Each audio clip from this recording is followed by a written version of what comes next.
তো শুনেছিলাম যে অনেক বেশি দাম। তো এসে মনে হলো যে না, অত বেশি দাম না। কারণ একটা কৃষক বা চাষি যারা এই পশুটাকে দীর্ঘদিন ধরে লালন পালন করে, তাদের অনেক মায়া মমতা দিয়ে অনেক শ্রম দিয়ে করে।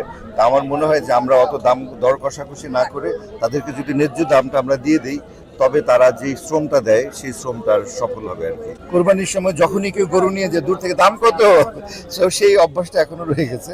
কিন্তু আমরা তো সরেজমিন এসে দেখে গেলাম যে প্রচুর পশু এসেছে এখানে, প্রচুর পশু এসেছে। আরও ঈদের 2-3 দিন বাকি আছে।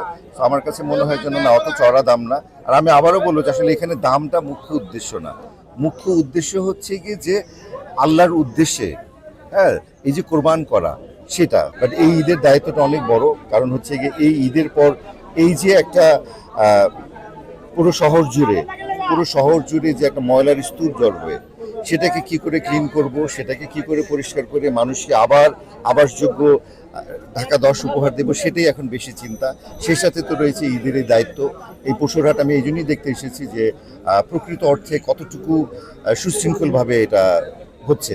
এবং যেদিন পশুর হাট বন্ধ হয়ে যাবে তারপর দিনে এই সমস্ত কিছু যত স্থাপনা দেখছেন 18 ঘন্টার মধ্যে এগুলো সব পরিষ্কার করতে হবে। এটা স্ট্রিক্ট মানে একটা নির্দেশনা এসেছে আমাদের সিটি কর্পোরেশন থেকে। 6 মাস পার হলো, হ্যাঁ, আরও 5 বছর রয়ে গেছে। আমি এই 5 বছর এই মানুষগুলির সাথেই থাকতে চাই যারা আমাকে ভোট দিয়ে নির্বাচিত করেছে। আমার পক্ষে যতটুকু সম্ভব ভালোবাসা দিয়ে তাদেরকে পাশে থেকে তাদেরকে সেবা প্রদান করা। কারণ আমাকে এই 6 মাসে যেভাবে তারা আপন করে নিয়েছে, আমি বললাম এখন আমার কাছে মনে হয় যে ঢাকা 10 আমার একটা বৃহৎ পরিবার। আগামী 5 বছর ধরে শিক্ষা, সংস্কৃতি এবং শিল্প সমস্ত অঙ্গনে আমি তাদের পাশে থেকে কাজ করব। আর সিনেমা আমার সামনে কয়েকটা কমপ্লিট হয়ে আছে, সেই সিনেমাগুলি তো চলবেই। আর নতুন সিনেমা আপাতত আমি নিচ্ছি না।